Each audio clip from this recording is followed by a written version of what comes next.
നമ്മുടെ വിക്രത്തിൻ്റെ കൂട്ടുകാർ വിക്രത്തിൻ്റെ ബൈക്കൊക്കെ അവിടെ വന്ന് കൊടുത്തതിന് ശേഷം എല്ലാവരോടും യാത്ര പറഞ്ഞ് പോകുന്നിടത്താണ് പുതിയ എപ്പിസോഡ് തുടങ്ങുന്നത് കേട്ടോ.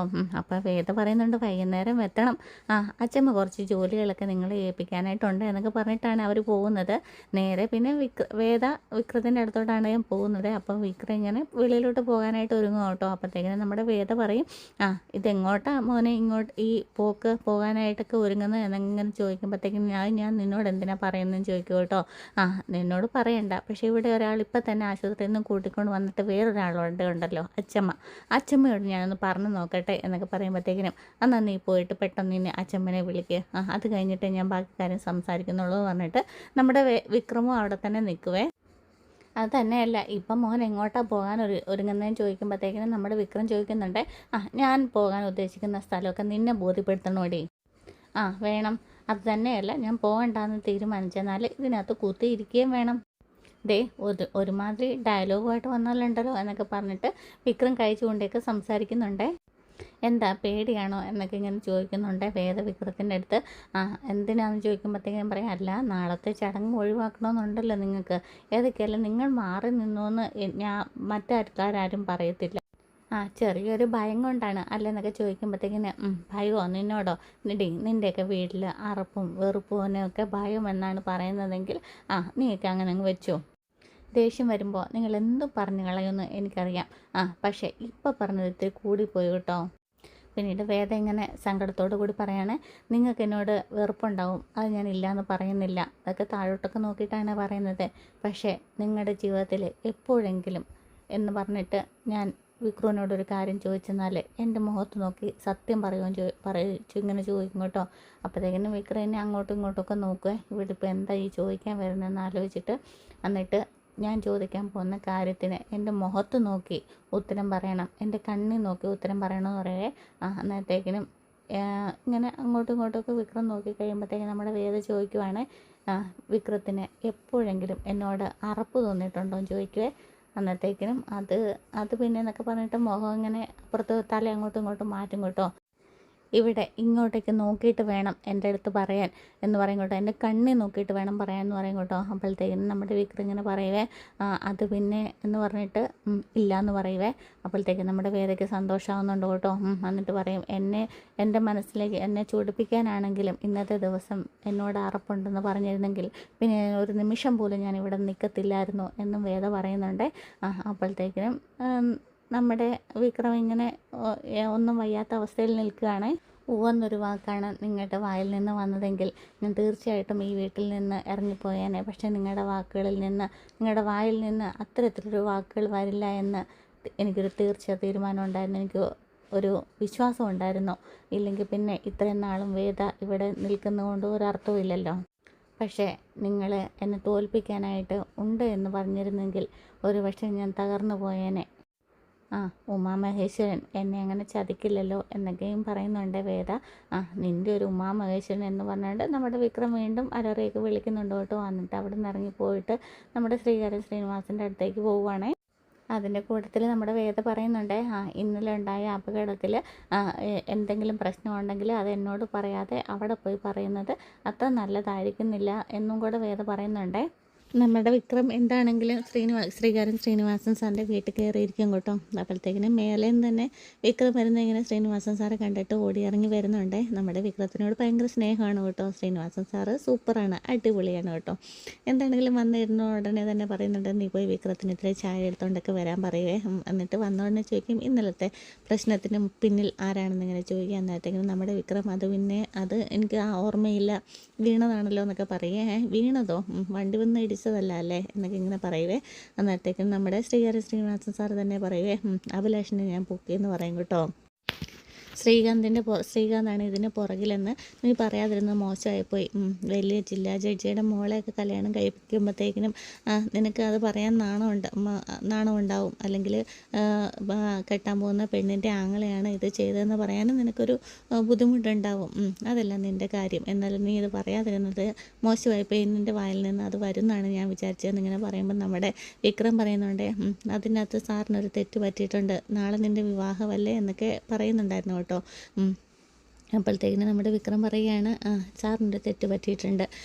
ഞാൻ അവളെ കല്യാണം കഴിക്കണമെന്നൊന്നും ആഗ്രഹിച്ചിട്ടില്ല, അല്ലെങ്കിൽ ജില്ലാ ജഡ്ജിയുടെ വീട്ടിലെ ഒരു മോളെ എൻ്റെ വീട്ടിലോട്ട് കൊണ്ടുവരണമെന്ന് ഞാൻ ആഗ്രഹിച്ചിട്ടില്ല, അവരുമായിട്ടൊരു സഹകരണം ഉണ്ടാക്കണമെന്ന് ഞാൻ ആഗ്രഹിച്ചിട്ടില്ല. പക്ഷേ ഇത് സാറിനോട് പറഞ്ഞിട്ട് സാറ് മുഖാന്തരം എന്തിനാണ് അത് ആ ഒരു വഴക്ക് തന്നെ നിൽക്കുന്നത് എന്ന് മാത്രമേ ഉദ്ദേശിച്ചിട്ടുള്ളൂ.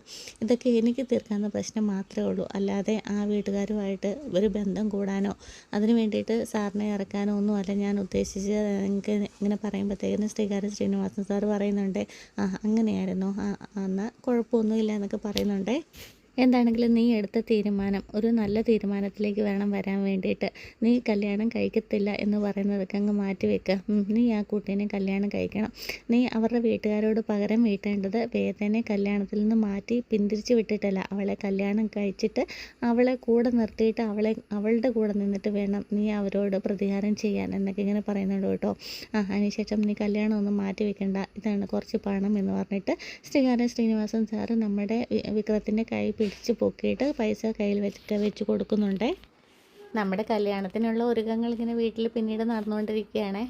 വിനായകൻ ഇങ്ങനെ കുറേ നേരമായിട്ട് ഒരു തൂണ് തന്നെ ഉറച്ചുകൊണ്ട് നിൽക്കുക കേട്ടോ. മറ്റു കൂട്ടുകാരെല്ലാം അപ്പുറം നിന്നിട്ട് എല്ലാം വൃത്തിയൊക്കെ ആക്കുന്നുണ്ട്. നന്ദിനിയാണെങ്കിൽ അവിടെ നിന്നിട്ട് തൂത്തുവാരുന്നൊക്കെ ഉണ്ട് കേട്ടോ. എന്നിട്ട് നമ്മുടെ അച്ഛമ്മ കൂട്ടുകാരുടെ അടുത്ത് നിന്നിട്ട് പറയുന്നുണ്ട്, ഇന്ന് ഈ വിക്രത്തിനെ എത്രയും പെട്ടെന്ന് വിളിച്ചുകൊണ്ട് പോകാമെന്നൊക്കെ പറയുക. അന്നത്തേക്കിനും നമ്മുടെ ജോസഫ് സാറ് ലുട്ടാപ്പിയുടെ അടുത്ത് വന്നിട്ട് പറയുന്നുണ്ട്, നീ പെട്ടെന്ന് പോയിട്ട് വിളിച്ചിട്ട് വാ, അല്ലെങ്കിൽ അച്ഛമ്മ അങ്ങോട്ടേക്ക് പോകും പറയുന്നുണ്ട് കേട്ടോ. അതൊക്കെ അവരൊക്കെ അങ്ങോട്ട് പോകുമ്പോഴത്തേക്കിനും നമ്മുടെ ഒരു ഓട്ടോയിൽ വന്നിട്ട് വിശ്വേട്ടനും അതുപോലെ തന്നെ ശ്രീചേട്ടത്തെയും മോളും കൂടെ ഇറങ്ങി വരുവാണ്. അപ്പോൾ കൈ നിറച്ച് നമ്മുടെ ഷോപ്പിങ്ങിന് പോയതിൻ്റെ ബാഗുകളൊക്കെ ഉണ്ട് കേട്ടോ. ഉള്ളിലേക്ക് കയറി വരുമ്പോഴത്തേക്കിനും നന്ദിനി ഇങ്ങനെ നോക്കും കേട്ടോ. ശ്രീചേട്ടത്തി ഇവിടെ പോരാൻ ചോദിക്കാൻ തന്നെ കുറച്ച് ഷോപ്പിങ്ങിന് പോയതാന്ന് പറയും. അപ്പോൾ നമ്മുടെ അച്ഛമ്മ വന്നിട്ട് പറയുന്നുണ്ട്, നന്ദിനിയും അവൾക്കാണ് കൊടുക്കാൻ നല്ല ഡ്രസ്സോ സാരിയോ ഒന്നും ഇല്ലല്ലോ, അപ്പം ഞാൻ അവൾക്ക് പൈസ കൊടുത്തിട്ട് അവൾ വെളിയിൽ പോയിട്ട് സാരി എടുത്തിട്ട് വന്നതെന്നൊക്കെ ഇങ്ങനെ പറയുമ്പോൾ നന്ദിനിയും പറയുന്നുണ്ട്, അതെനിക്കറിയായിരുന്നു അങ്ങനെ തന്നെയാണെന്ന്. അച്ഛമ്മ കല്യാണത്തിന് മുന്നേ വിനായകേട്ടൻ അയച്ചു വെച്ച സ്ക്രീൻഷോട്ട് എനിക്കിപ്പോഴും ഉണ്ട്. അവൾ കറുത്തിട്ടാണ് അല്ലെങ്കിൽ കുതിരമൊന്ത പോലെയാണ് അവളുടെ മുഖം ഇരിക്കുന്നതെന്നൊക്കെ പറഞ്ഞത് സ്ക്രീൻഷോട്ട് എടുത്ത് ഇപ്പോഴും എൻ്റെ മൊബൈലിലുണ്ടെന്നൊക്കെ പറയുമ്പോഴത്തേക്കിനും വിനായകൻ ഇങ്ങനെ ഞെട്ടുന്നുണ്ട് കേട്ടോ. അപ്പോൾ നിങ്ങൾ ഇങ്ങനെ ഉറച്ചുകൊണ്ട് നിന്നോ എന്നൊക്കെ പറഞ്ഞിട്ട് ഞാൻ പോയി അടുപ്പിൽ ഊതട്ടെ എന്നൊക്കെ പറഞ്ഞിട്ട് സങ്കടപ്പെട്ടിട്ട് നമ്മുടെ നന്ദിനി അങ്ങോട്ടേക്ക് പോകുമ്പോഴത്തേക്കിനും നിക്കടി എന്ന് പറയുവേ ശ്രീജേടത്തിയെ എന്നും പറഞ്ഞുകൊണ്ട് നന്ദിനി ഇങ്ങനെ തിരിഞ്ഞ് നോക്കും കേട്ടോ. എന്നിട്ട് അവിടെ തന്നെ നിൽക്കുവേ. എന്താണെങ്കിലും ഇങ്ങനെയൊക്കെ കാണിച്ചു കഴിഞ്ഞപ്പോഴത്തേക്കും നമ്മുടെ ശ്രീചേടത്തിക്ക് ഡ്രസ്സ് എടുത്ത് കൊടുത്തതിൽ നന്ദിനിക്ക് ഭയങ്കര സങ്കടമൊക്കെ ഉണ്ടായിരുന്നു കേട്ടോ. അപ്പോഴത്തേക്കിനാണ് നമ്മുടെ ശ്രീചേടത്തി ഇങ്ങനെ നിക്കടി എന്ന് അവിടെ പറയുന്നത് കേട്ടോ. എന്നിട്ട് മുന്നിലോട്ട് ചെന്ന് നിന്നിട്ട് നമ്മുടെ ഒരു കവറ് നമ്മുടെ നന്ദിനിയുടെ നേർക്കാൻ നീട്ടുവേ. അച്ഛമ്മ പൈസ തന്നിട്ട് നിനക്കും കൂടെ മേടിച്ച് കൊണ്ടുവരണമെന്ന് പറഞ്ഞിട്ടുള്ള സാരിയാണിത്. നീ അറിയാതെ നിൻ്റെ അളവ് ബ്ലൗസ് എടുത്ത് ഞാൻ ബ്ലൗസും തയ്പ്പിച്ചിട്ടുണ്ടെന്ന് പറഞ്ഞ് നീട്ടും കേട്ടോ. അപ്പോഴത്തേക്കും നമ്മുടെ നന്ദിനിക്ക് ഭയങ്കര സന്തോഷമാകുന്നുണ്ടേ. എന്നും നിന്നെ ചീത്ത പറയാറല്ലേ ഉള്ളൂ, അതുകൊണ്ട് ഒരു സർപ്രൈസ് ആയിക്കോട്ടെ എന്നാണ് അച്ഛമ്മ പറഞ്ഞത് എന്ന് പറയും കേട്ടോ. അപ്പോഴത്തേക്കിനും അച്ഛമ്മയൊക്കെ ചിരിക്കും കേട്ടോ. അപ്പോഴത്തേക്കും നമ്മുടെ നന്ദിനിക്ക് ആണെങ്കിൽ സന്തോഷാശ്രു ഇങ്ങനെ പൊഴിയുവാണേ. അപ്പോഴത്തേക്കും നമ്മുടെ അച്ഛമ്മ പറയും, എടി ഞാൻ എപ്പോഴാടി നിന്നോട് കറുത്തവളെ എന്ന് പറഞ്ഞിട്ടുള്ളത്, കുതിര മുഖമുള്ളവളെന്ന് എപ്പോഴാടി പറഞ്ഞിട്ടുള്ളത്, ആ സ്ക്രീൻഷോട്ട് എന്നെ ഇപ്പം നീ കാണിക്കണം എന്ന് പറയുമ്പോഴത്തേക്കിനും നന്ദിനി ഇങ്ങനെ വിളറി വിളിക്കുവാണേ. വെറുതെ പറഞ്ഞു തരുന്നേ സംഭവം, കാണിക്കടി എന്നിങ്ങനെ വീണ്ടും പറയുക. അന്നേരത്തേക്കിനും പറയും, അത് കുശുമ്പും മൂത്ത് കണ്ണ് കാണാതായപ്പോൾ ഒരു ഹൈപ്പിന് ഇട്ടത് അച്ഛമ്മ എന്നിങ്ങനെ പറയും കേട്ടോ. സോറി, അങ്ങനെ ഒരു സ്ക്രീൻഷോട്ട് ഇല്ലയെന്ന് പറയുവേ. എന്നിട്ട് നമ്മുടെ അച്ഛമ്മ ഇങ്ങനെ ചിരിച്ചുകൊണ്ട് പറയുക. അവരൊക്കെ ഇങ്ങനെ സങ്കടത്തിൽ ദേഷ്യത്തിൽ ഇങ്ങനെ ഇപ്പം അച്ഛമ്മ എന്ത് പറയുന്നു ഇങ്ങനെ ആലോചിച്ചുകൊണ്ട് നന്ദി നിൽക്കുമ്പോഴത്തേക്കിനും നമ്മുടെ അച്ഛമ്മ പറയുന്നുണ്ട്, നിന്നെ പോലൊരു സാധനത്തിന് ഈ ഭൂമി മലയാളം മുഴുവൻ തപ്പിയാലും കിട്ടില്ല എന്നിങ്ങനെ ചിരിച്ചുകൊണ്ട് പറയുകയാണേ. എടാ വിശ്വ, നിനക്ക് ഡ്രസ്സൊന്നും എടുത്തില്ലെന്ന് ചോദിക്കുമ്പോൾ ഇല്ല അച്ഛമ്മ, എനിക്ക് വേറെ ഷർട്ടും പാൻറ്റും ഒക്കെ ഇവിടെ ഉണ്ടല്ലോ, അതുകൊണ്ട് ഞാൻ എടുത്തില്ല എന്നിങ്ങനെ പറയുമ്പോഴത്തേക്കിനും മോള് പറയുകയെ, അച്ഛൻ അതിനും കൂടെ ബിരിയാണി മേടിച്ച് കഴിക്കാമെന്ന് പറഞ്ഞു എന്ന് പറയും കേട്ടോ. എന്നിട്ട് ബിരിയാണി മേടിച്ച് കഴിച്ചോന്ന് ചോദിക്കാം, കഴിച്ചു എന്ന് പറയും കേട്ടോ. എന്നിട്ട് പിന്നെ അച്ഛമ്മ പറയുന്നുണ്ട്, എടാ വിശ്വ, നീ പെട്ടെന്ന് പോയിട്ട് വാ, ഈ കഴിച്ച ബിരിയാണിയൊക്കെ ദഹിക്കണ്ടേ, അവിടെ മാവിൻ്റെ കൊമ്പുണ്ട്, 2 വെട്ടണമെന്ന് പറയുവേ. അയ്യോ അച്ഛമ്മ, എനിക്ക് മേലൊന്നും പോകുന്നത് പേടിയാണ്, എനിക്ക് ഹൈറ്റ് വേണ്ടാന്നിങ്ങനെ പറയുക. എന്നാൽ നീ ഹൈറ്റിൽ പോകുന്നത് എനിക്ക് ഭയങ്കര ഇഷ്ടമാണ്, എന്നിട്ട് വേണം അത് ഷൂട്ട് ചെയ്തിട്ട് എൻ്റെ ചാനലിടണമെന്നൊക്കെ ഇങ്ങനെ അച്ഛമ്മ പറയുന്നുണ്ട്. എന്നിട്ട് കൊച്ചുപോളുമായിട്ടൊക്കെ പറഞ്ഞ് നിന്ന് ചിരിക്കുവാണ്. പിന്നീട് നമ്മുടെ വിക്രത്തിൻ്റെ വീട്ടിലെല്ലാവരും ഇങ്ങനെ പച്ചക്കറി അരിയും ഒക്കെയാണ് കല്യാണത്തിൻ്റെ തലേദിവസം ഇങ്ങനെ ആഘോഷിക്കുകയാണ് കേട്ടോ. അപ്പോഴത്തേക്കിനും വന്നിരിക്കുന്ന ആളുകളൊക്കെ ഇങ്ങനെ സംസാരിക്കുന്നൊക്കെ ഉണ്ട്. എന്താണ് എല്ലാവരും കൂടി ഇത്രയും നാളാ കൂട്ടി ഈ വീട്ടിൽ കഴിഞ്ഞതല്ലേ, പിന്നെ എന്തിനാ ഇങ്ങനെ ഒരു കല്യാണത്തിന് ആവശ്യമുണ്ടോ എന്നൊക്കെ ചോദിക്കുമ്പോൾ നമ്മുടെ കമലമ്മ പറയുന്നുണ്ടേ, ഇന്ന് ഇത്രയും നാളും അങ്ങനെയൊക്കെ കഴിഞ്ഞല്ലേ, ഇപ്പോൾ ഞങ്ങളുടെ വീട്ടുകാരും അവരുടെ വീട്ടുകാരും ഒന്ന് എല്ലാവരുടെയും സമ്മതത്തോട് കൂട്ടിയിട്ട് ഒരു കല്യാണം അത്രേ ഉള്ളൂ എന്നൊക്കെ പറയും കേട്ടോ. അന്നത്തേക്കും നമ്മുടെ കൂടെ വന്നവരൊക്കെ ഇന്ന് പറയുന്നുണ്ട്, ഇപ്പോഴൊക്കെ ലിവിങ് ടുഗദറൊക്കെ കഴിഞ്ഞിട്ട് താലി കെട്ടി എല്ലാവരും ജീവിക്കുന്നുണ്ടല്ലോ എന്നൊക്കെ പറയുമ്പോഴത്തേക്കിനും നമ്മുടെ നന്ദിനി അങ്ങോട്ട് വന്നിക്ക് വന്നേ, ഇത്രയും ദിവസം ലിവിങ് ആയിരുന്നു, ടുഗദർ ആയിട്ടില്ലായിരുന്നു അവൻ്റെ കൂടെ, ഇനി ടുഗദർ ആകുമല്ലോ എന്ന് നമുക്ക് കാണാം എന്തൊക്കെ ഇങ്ങനെ പറയുകയാണ്. അപ്പോഴത്തേക്കിനും അച്ഛമ്മ വരുന്നുണ്ട് അങ്ങോട്ടേക്ക്. അപ്പോഴത്തേക്കിനും അവിടെ വന്നിരിക്കുന്നവരൊക്കെ പറയും കേട്ടോ, അതെന്താ നന്ദിനി അങ്ങനെ പറഞ്ഞതെന്ന്. അന്നത്തേക്കിനും നമ്മുടെ അച്ഛമ്മ പറയും കേട്ടോ, നന്ദിനിയുടെ വക ഒരു പാര ഇരിക്കട്ടെ, എന്താണെങ്കിലും നമ്മുടെ നാട്ടുകാർക്ക് അറിയേണ്ടത് കല്യാണത്തിന് എന്തൊക്കെ കൊടുക്കും, എത്ര സ്ത്രീധനം കൊടുക്കും എന്നൊക്കെ അറിയണേ. അപ്പോൾ നമ്മുടെ അച്ഛമ്മ പറയുന്നുണ്ട്, അല്ലെങ്കിൽ നമ്മുടെ എല്ലാവരുടെയും നാട്ടിലേക്ക് ഒരു നടപ്പുണ്ട്, കല്യാണം കഴിക്കാനായിട്ട് പെണ്ണിനെ കാണാൻ ചെന്ന് കഴിയുമ്പോഴത്തേക്കിനും പെണ്ണിനെയൊക്കെ ഇഷ്ടപ്പെട്ട് കഴിഞ്ഞെങ്കിൽ എനിക്ക് നിങ്ങളുടെ പെണ്ണിനെ മാത്രം മതി, പിന്നെ നിങ്ങളായിട്ട് എന്തെങ്കിലും കൊടുക്കുന്നെങ്കിൽ കൊടുത്തോ എന്നൊരു പറച്ചിലുണ്ട്. അടി കിട്ടേണ്ട പറച്ചിലാണ് അത് എന്നൊക്കെ ഇങ്ങനെ പറയുമ്പോഴത്തേക്കിനും വന്നിരിക്കുന്ന എല്ലാവരും പറയുന്നുണ്ട്, അവരുടെ മോൾക്ക് അവരെന്തെങ്കിലും കൊടുക്കുന്നതിന് ഇപ്പം നമ്മളെന്തിനാ എതിര് പറയുന്നത് എന്നൊക്കെ പറയും കേട്ടോ. അന്നത്തേക്കിനാണ് നമ്മുടെ വേദ അങ്ങോട്ടേക്ക് ചിരിച്ചുകൊണ്ട് വരുന്നത്. എന്താണെങ്കിലും സൂപ്പറായിട്ടുള്ളൊരു അടിപൊളി കല്യാണമാണ് ഇനി വരും ദിവസങ്ങളിൽ. Okay, thank